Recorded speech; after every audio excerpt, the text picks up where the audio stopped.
Security program on spreadsheets, new regulations piling up, and audit dread? It's time for Vanta.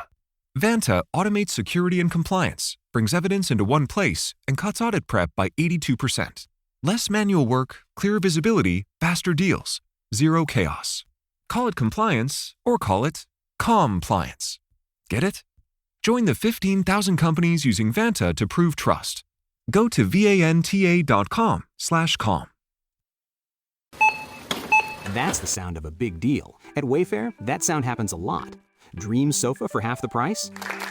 Big deal. New dining table you've been eyeing for months? Big deal. Finally picking up those last few pieces and finishing that bedroom? Now that's a really big deal. Whatever your home needs, Wayfair has the selection, the savings, and over millions of 5-star reviews to back it up.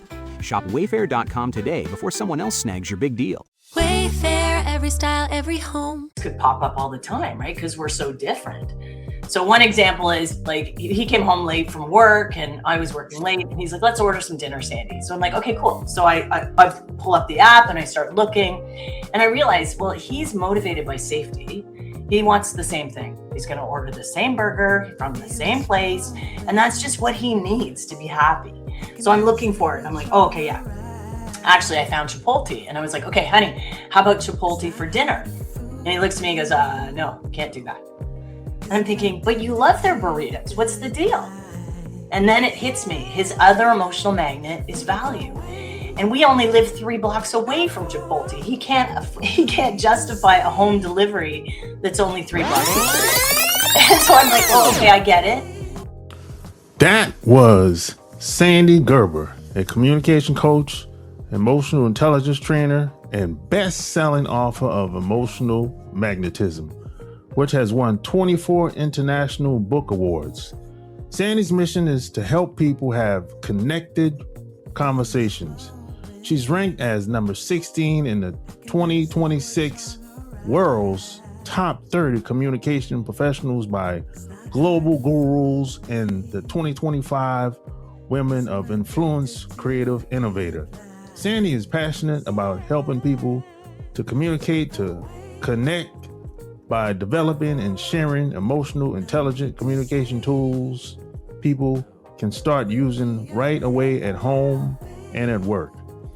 So welcome to another episode of the Online Marketing Secrets Podcast with your host, Lopez. So like and share this episode and let's get started.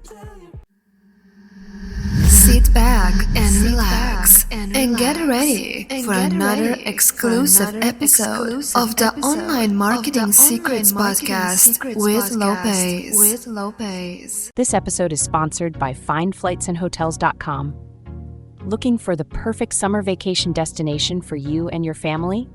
FindFlightsAndHotels.com has got you covered. From tropical beaches to cultural adventures, our brand new travel website is your one-stop shop for booking the unforgettable family vacation you've been dreaming of. Discover amazing deals, top-rated accommodations, and unbeatable flight options, all in one place. Say goodbye to stress and hello to endless fun in the sun.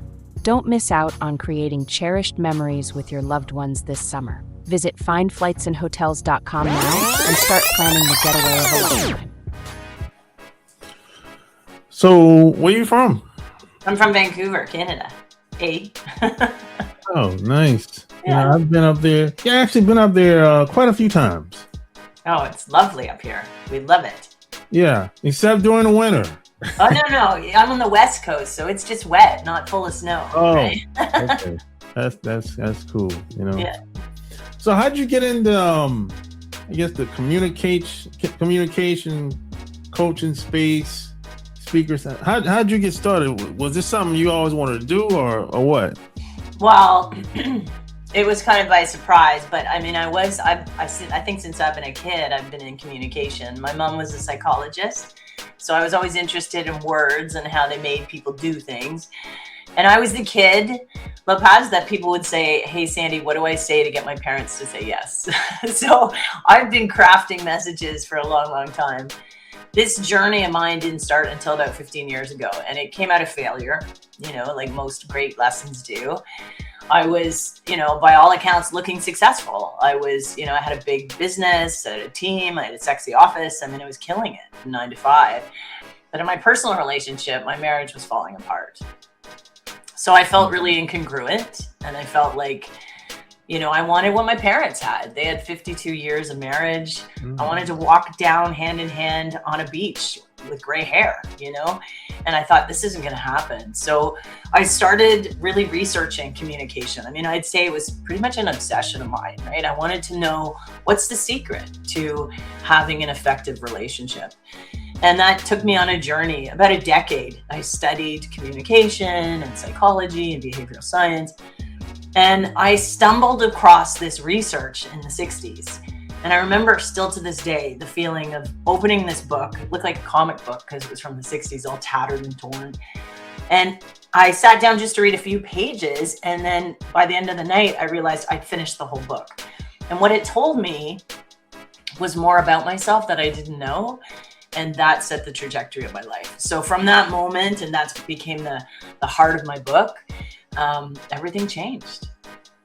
Oh man, that's wonderful. You know what? There's a lot of people that they might be great at their job, but their personal life, according to what they would think, it sucks. Mm-hmm. Why do you think that is? Well, we're really two different people, right? We're the people that depends how much we want to keep to ourselves, right? We want to perform, we want to be successful, we want to look successful. But then there's the stuff that's going on in our head, right? There's the stuff that we're telling ourselves or the loved ones around us are telling us. And we sometimes act differently, right? Because of that. So I think what I realized about myself was that you can't communicate successfully externally with people until you start communicating well with yourself. Like it starts there. Yeah, that's so true. I remember my dad. I asked my dad, and rest in peace to him. I asked him, "Hey, what's the secret to you and my mom being together? They've been together 40 something years." Wow, right? That's awesome. I said, "What's the secret?" He said, "It's simple. Don't leave." I said, "Come on, man. What? I mean," he said, "Look, you gotta go through stuff. Stuff's gonna happen. Stuff's gonna happen outside of your control. That's gonna happen. But going through all that stuff, you have to figure out, work through the problems, work through whatever it is, but just don't leave." That's an interesting idea. I mean, I like that he strongly believes. Yeah, because he said most people naturally, when things go wrong, they want to get away from it. Yeah. They don't want to face it because it's too painful, it hurts, it's uncomfortable, and et cetera, right? But he said, no, they said, just don't leave. Just if you have to take a break, hey, go take a break, come back later, but just don't leave, figure it out. He said it's not going to be easy all the time. He said, because he said, he also went on to say that a lot of people think that everything's supposed to be peaches and cream all the time. And you're supposed to be happy all the time. But he said, no, it's just not like that. Well, I like what he's saying, because there's truth in that, in the sense that he's committed, right, to staying and working through it. So that's a testament to his commitment. I think the thing that I realized over the years and through study is that the thing that keeps a relationship successful is that you're actually aware of what you emotionally need. And you're sharing that with the people in your life, because otherwise they have no idea what's going on inside you, right? So if you're more aware, if you're more aware of what you emotionally need to be happy in your life, and you share that with the people in your life, they look at you with more empathy. They understand why you're a little crazy, why you do the things that you do. And it just makes much more sense. When I learned this, there's 4 emotional drivers, right, that we have. And we have one emotional driver. And once we identify what that is, and I'll take you through them, once we identify what that is, you can start seeing it in all the decisions that you're making in your life. Oh, yeah. And I even learned this, and I used it on my first date with my husband now of 12 years. Like, talk about crazy first date banter, right? But it was so, I was done with the dating thing, right? Like, I was done with the dance of just this nonsense small talk. And I was like, you know what? Life's too short. Let's get to the bones here, people. Let's figure out if we're going to be good together. And it wasn't about the list that you have and what the person needs to have. And it was none of that. It was about, do you know what you're signing up for, buddy? This is what you're getting, right? So I said to him, there's 4 emotional motivators. It spells SAVE, the word SAVE, S-A-V-E. And it's because it also saved my life. But safety, achievement, value, and experience. And so I said to him, this is what you're signing up for. I need achievement, and I need experience, which means I need to set goals. I'm constantly working on stuff. I'm trying to be, as best as I can be in my life. And experience means I love new and exciting and innovative and creating moments and memories and adventure. So those are the 2 things that I actually need in my heart to be happy. How about you? And he's like, absolutely not those 2. And so he realized very quickly what he needed was safety and value. Safety meaning things are predictable, things are structured, he's in service to others, he's skilled in what he does. There's no surprises. And then value, his time, his energy, his effort there's a return on it, right? He's actually getting value and quality for what he's doing. So when you think of that as his emotional magnets and mine, when we make decisions in our relationship, well, little fights could pop up all the time, right? Because we're so different. So one example is, like, he came home late from work and I was working late, and he's like, let's order some dinner, Sandy. So I'm like, okay, cool. So I pull up the app and I start looking, and I realize, well, he's motivated by safety. He wants the same thing. He's going to order the same burger from the same place, and that's just what he needs to be happy. So I'm looking for it. I'm like, oh, okay, yeah. Actually, I found Chipotle, and I was like, okay, honey, how about Chipotle for dinner? And he looks at me and goes, no, can't do that. And I'm thinking, but you love their burritos. What's the deal? And then it hits me. His other emotional magnet is value. And we only live 3 blocks away from Chipotle. He can't justify a home delivery that's only 3 blocks away. And so I'm like, oh, okay, I get it. And I say to him, well, just out of curiosity, how far does it have to be for the food to be delivered? And he said 5 blocks. So I kept scrolling down, picked another one further down, and we ordered from a place 6 blocks away. He's happy because he had the delivery charge accounted for and validated. And I'm happy because it was a new experience. And these are the types of conversations that we have in our relationships all the time. We tend to label people by their behavior. They're lazy, they're cheap, they're controlling, they're workaholic, as opposed to what they emotionally need: safety, achievement, value, or experience. And once you know that, you have way more empathy and understanding for the people in your life. Yeah, I agree with that. I had to learn because but when I was growing up, I think my grandmother used to say, you got to look deep before you leap. I love that. I had to learn, but when you hear it, you don't really know what it means when you're young. Yeah. As I got older, I was like, oh, okay, I understand now.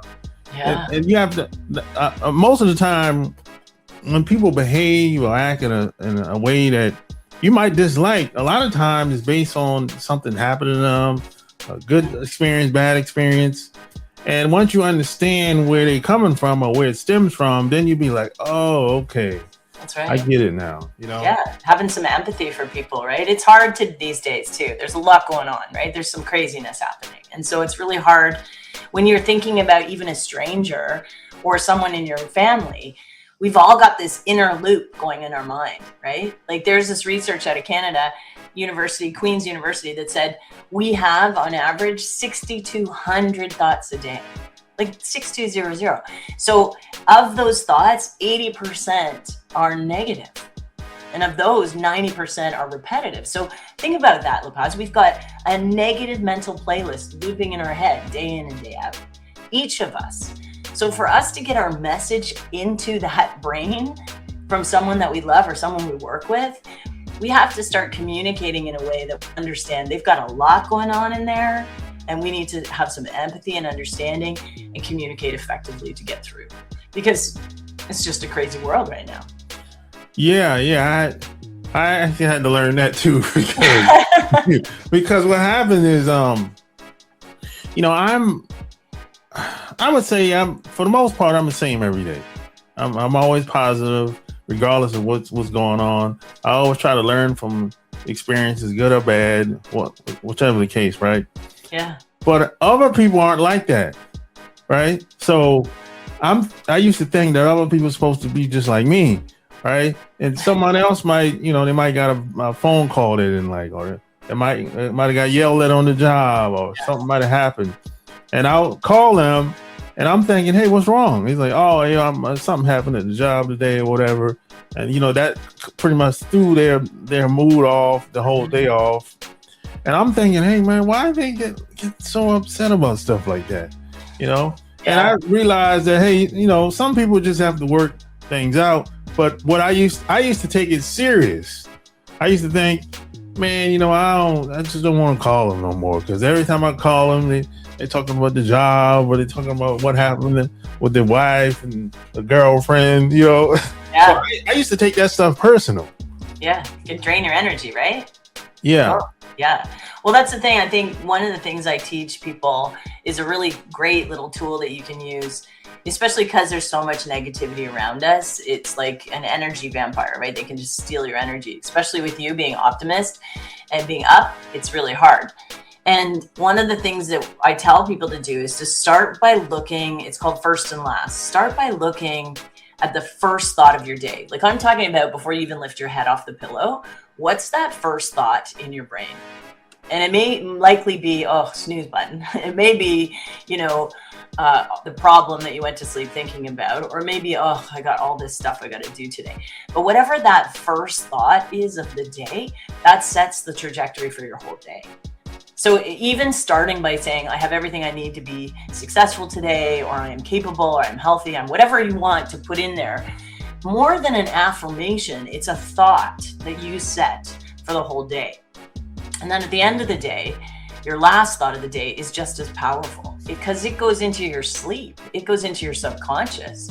So when we're putting the phone down, getting out of the bath, putting the book down, whatever we're doing, that last thought before we go into like a theta state of our mind, before we're just about to fall asleep, that thought is crucial, that it's positive and that it's full of gratitude, because that will go into your subconscious. So I think of these as first and last, as bookends to the day.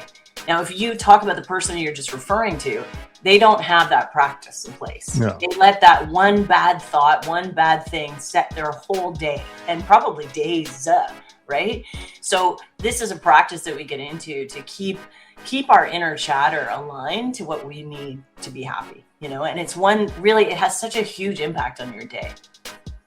Yeah. I had to have some empathy and compassion for people, And then, the thing is, they would come back later and be like, "Hey, man, I was going through a lot, man, over the past couple of weeks. I wasn't trying to brush you off or anything like that." No, but you're a listener, right? Like you're a listener. You've got podcasts and everything. You are totally a listener. So it's got to be draining on you, right? Yeah. And then I'll tell them, hey, no big deal. I understand. I know how it is sometimes, But it's not like that with me, though. I don't let it get that far with me. Good. It's good practice. Yeah. So how did you know you could? How'd you have the confidence to know that, hey, I can teach other people how to do this? As far as communication and listening and applying this to their overall daily lives. Well, I think it just came naturally because people were seeing the change in my life. So they were like, what is happening? How did she end up with like a love affair 12 years strong and it looks like they're dating still? How does that happen? Right? I want some of that. So basically the people were asking about it. So I wrote a book about it, Emotional Magnetism. And then people started saying to me, hey, Sandy, like, this is really resonating with me. Can you give me some more tools? Do you do any coaching? Can you come speak to my team? Can you get on a stage and speak to at our organization? So it just kind of evolved that way. It wasn't like I woke up and said, I'm going to coach people to be confident. You know, it wasn't like that. And I'm this way when I speak to people. I really believe in authenticity and being real, and people like they work with people that they like, right? So essentially they saw what I had gone through. They'd seen the difficulty and the failure, and I'm very honest about how I really messed things up in the past. I failed marriage, I had, burnout, all sorts of things. I was a female executive in an all male dominant industry. It was tough. There was some stuff I went through, right? So people relate with that, right? I'm not coming as the person with the cap on saying I'm your coach. I'm coming with like, hey, this worked for me. Maybe you want to try these tools too, and it's working. Got me on the red dot TEDx, and it got me to different places where people all over the world now are saying it's resonating. So it's making me so happy. I mean, ultimately, I think that's why I'm here on the planet. I think I'm here to help people to connect. And the way to do that is with our voice and with our nonverbal communication. And I think, gosh, do we ever need more love and acceptance right now in this world, right? Yeah, I agree 100%. I think I've been put here to do what I'm doing now, basically. Now it's been a couple of times I tried to get away from it.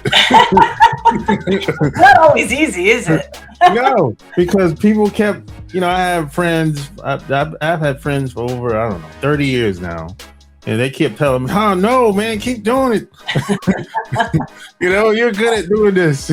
Yeah. Well, I think the thing is, you're making interesting conversations happen. And because of that, people are learning and evolving because of you. So you are having a huge impact in the world, and we all have that capability to impact others. I think when it really matters to you is when it's actually of service to others, right? Yes, when I was in my 20s and 30s, awards and all that stuff, that mattered to me. But now it's nothing to do with that. It's about, this woman that can come up to me after I speak and say, hey, Sandy, you gave me a tool that makes me feel like I'm not an introvert anymore, and I can walk into a room of strangers. That gives me goosebumps, that's the juice. That's why I'm in what I'm in. And I keep following the trail that I'm being led. This is definitely the purpose and why I'm supposed to be here. Yeah, same here. I agree with that 100%. And plus another thing, I've learned that people can feel when you've been through something that they're going through. Yeah. You don't even have to say it. They it's like, yeah, he or she, they understand what I'm going through. Versus somebody else that, they might read a book, couple books or a DVD or whatever, and they're coaching, a similar thing or maybe the same thing, but they haven't actually been through it. You know what I mean? Oh yeah, there's there's just little 20-year-olds running around Instagram saying they're a coach, right? It's like, well, I'm not doubting that you've gone through an experience. I just don't know how much experience you've got that can help coach others. I think we learn from failure. And I know that most of us haven't been trained in formal communication skills, right? So how we learn to communicate is by failing at communication. And so we have these hard lessons, and then we take that inside and we don't want to share it with anybody. And so there's not a lot of communication coaches out there. When I was looking at the industry, I didn't even know that's what I would be called, right? I just was like, I need to help people do this. And so it eventually evolved into, if you need help in your relationships or you need help in your career to speak in a meeting or to get up in front of 100 people, I'll give you some tools to do that. But yeah, there's a lot of people that are calling themselves coaches, and I don't know if that's actually the case. Yeah, I mean, there's one guy in particular that I know. I mean, look, if you're 20 years old, how much do you really know? I mean, hey, God bless you, but I'm just saying. It's about what they've gone through, right? And I think to your earlier point, we like learning from people who can relate to the difficulties we've gone through. When I stand up in front of a room full of women and I give a speech about communicating in your relationship and communicating to yourself, they know that they're talking to my little Sandy voice in my head, right? That's telling me things that are negative, because each one of us has one of those, right? So I can be authentic, I can be real, I can share the difficulties and failures I've gone through. And I think more of us need to share that. I think we need to be a little bit more humane around the lessons that we've learned. And then more people will open up and receive it. So yeah, I think it's the only place I've learned is, like, I'm a huge nonfiction junkie. I love reading stories about people that have overcome obstacles. And thankfully, those people have written them down so that we can learn from them, right? So yeah. I think I was listening to an interview of a football player, and he was saying that I think they were talking about the first year dude, the rookie, right? He was saying, yeah, he's a good player, but he said, I'm a pro. yeah, So he's like, he's not gonna be able to stick with me once the game gets started. right. And then the reporter was like, why do you say that? Because he's new. He doesn't know enough. That's right. Yeah. That's right. And I think I want to make sure your listeners don't think, hey, she's dissing people young. Not at all. I have 20-year-old adult kids, and I empower them to do whatever the heck they want to do and be as bold and as confident as they want to be. I just make sure that they're telling truth, around experience and what they have, and they don't know what they don't know yet. Like, life is going to unfold for them in ways they can't even imagine, right? So just to be open and a little bit more humble about that. Yeah. Well, my I have a friend. He said there's different levels to everything. Yeah. That's all it is. Yeah. Someone used an analogy one time I loved, which was steps. Like, life is a bunch of steps, and you go along, and then you got another whole hurdle, and then you go another step. I just love that visual. I'm like, I don't know what's at the top of the steps, but I don't even know where I sit on those, but I've gone through a lot of steps. Yeah. So what made you want to write a book, man? It's a lot of work. It was a lot of work. It took me 9 years to write that book. Wow. 9 years, because I was writing it at night. I was a single mom for 10 years, and I wrote it when the kids were asleep. So, and I was also writing it as I was doing research and all that. I didn't plan. It was more of a cathartic exercise to vocalize what was going on. And at the same time, people were saying, hey, can you help me? How did this work? Like, tell me what you did. So that's how that started. And then I started really enjoying it. I did a couple of really bad first drafts, and then I realized, you know what, this sounds too academic. Just make it sound fun and make it readable. So I put more of my personal stories in there, and that's what readers tell me they like the most. And then there's a quiz in there, so people can figure out. Again, I'm really results-based, being achievement-driven. I wanted people to not just read a nonfiction and be inspired. I wanted them to actually use it. So I divided it into 3 sections. The first section is about what's blocking communication.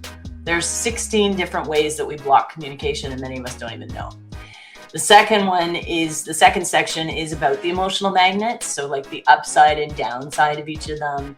And there's a quiz in there, so you can figure out what is my magnet. And then the third section is where most nonfiction stop, and I really wanted to put into action. This is where you can craft your messaging to connect to people's magnets. So this is what I use to grow my business from my bedroom to a top 100 fastest growing company.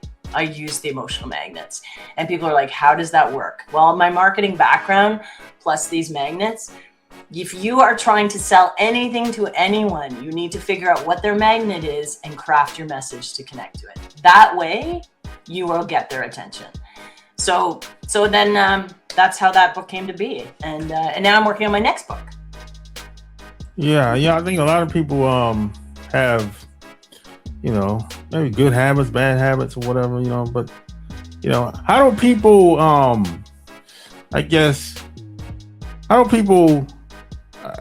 like someone that's working a job, for example, as a lot of people, while they're at the job, they think that they can leave the job and go home and kind of turn things off and become like a new person. But I don't think that works for most people.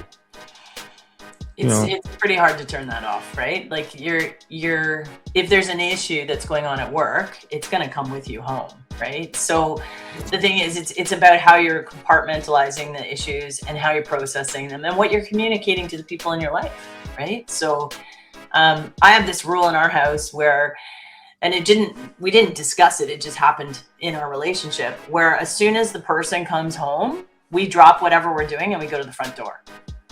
Get up physically and go greet the person.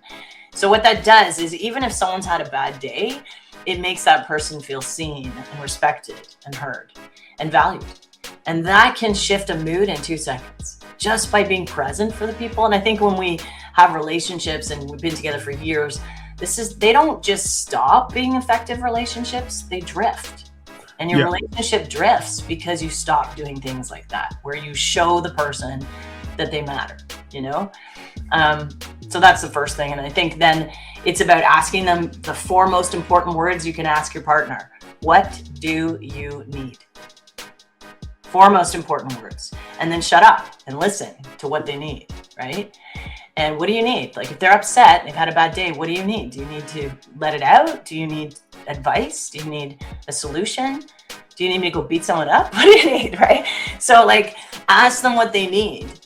And that opens up the space for them to process it. Many times people have had an incident at work and have not had the time to process what they're feeling. And they should be able to do that with the people that love them the most. Yeah. I think anything that's I think relationships, they take time and effort. You know, it just doesn't happen by accident. Things don't just happen by accident. And I think a lot of people they go into it with the wrong mindset, you know, a lot of times. And then when things don't go well, they become disappointed, you know. But I always say, man, it takes anything worth having. You're gonna have to put in some time and effort. It's not gonna happen automatically or by itself. Yeah, I agree. I mean, I think, but at the heart of a really successful relationship is communication. If you can't share what you're feeling, you know, what you're scared of, what you're worried about, if you can't share what you're thinking and feeling with the people in your life, you're going to have drift, and that ultimately ends the relationship. Yeah, I agree. You know, but this is my last question. But how now on a lot of jobs, that's very difficult because there's a lot of politics on a lot of jobs. So how do you maneuver? So there's a couple things you can do. Like, I get asked all the time, Sandy, what do I say if I need to have a tough conversation or a necessary conversation, or let's just say a difficult one? How can I be heard? So there's a framework you can use. Now, whenever we go into a conversation, that we're thinking about it before we even have the conversations, you know, especially people I know and my friends and things, they are always coming up to me and my readers are saying, oh, I thought about this conversation and now I have this structure. But we just don't have the structure typically. So when you go into a conversation, you're going to think of 3 things. You're going to think of feel, need, forward. I call it the honest sandwich. So what you do is you start by saying what you feel. Now, this is really different for us. We don't talk like this. We will say, hey, this happened and you did that. And when you change to saying, I feel frustrated that you cut me off, I feel frustrated that you cut me off in a meeting or something, automatically the person isn't defensive, because it's not about them. It's about you. You're saying, I feel. So we know, and research has shown us, you start with I feel, you'll have a better conversation. So that's the first thing, is that person starts to see more humanity in the conversation. So I feel frustrated that my work hours got cut. Whatever it is, I feel. And then you move into need. So the second is need. So I need to know that you're not going to dock my pay, or I need to know that I'm a valued member of your team. I need to know that blank, right? You fill that in. And what that does is it actually makes the person get some direction around why you're upset. So you say, I need blank. I need you to treat my opinion as it matters. Something, whatever it is, you're going to fill it in. And what it does is it shifts from, hey, this is what you did wrong, to here's what I need to be better. It's a totally different shift. And when you look at leaders who do this, that's where true respect and collaboration come in. And then finally, what you're going to do, so you've said, I feel frustrated that you cut me off in a meeting. I need to know that my input matters on this team and that I'm valued. And then you say forward. What are you going to do going forward? So this moves the conversation from blame into something productive. So you said, going forward, could you at least ask for my opinion before you shut down the meeting? Or going forward, could you please tell me that you're going to change the schedule before it goes up on the board? Whatever the thing is. So you go feel, need, forward. And I'm telling you, this framework, not only does it calm you down in a heated discussion, it actually gives the listener this feeling of not being defensive. So they're more eager and open to listen. Pretty cool. That's fantastic. So I guess in a perfect world, who would be your ideal client? Oh, my ideal client, there's a couple. It's an organization or an event planner that's looking for a speaker to help ignite and excite a room around communication and connection, because I love doing keynote speaking. And then it's more of an interactive, fun speech too. It's not being talked at. And then the other is anyone that wants to do some coaching on public speaking, on confidence skills in their speaking. Anyone that's got their own business that wants to improve their business through being more confident in how they speak. So yeah, those are the people I love to work with. So if people wanted to reach out to you online, where would they go to? They can go to my site, sandygerber.com, or they can find my book anywhere online and also on Audible. So there you have it. Like, share this episode. All links will be found in the show notes. Until next time, we're out. Peace. Thank you so much.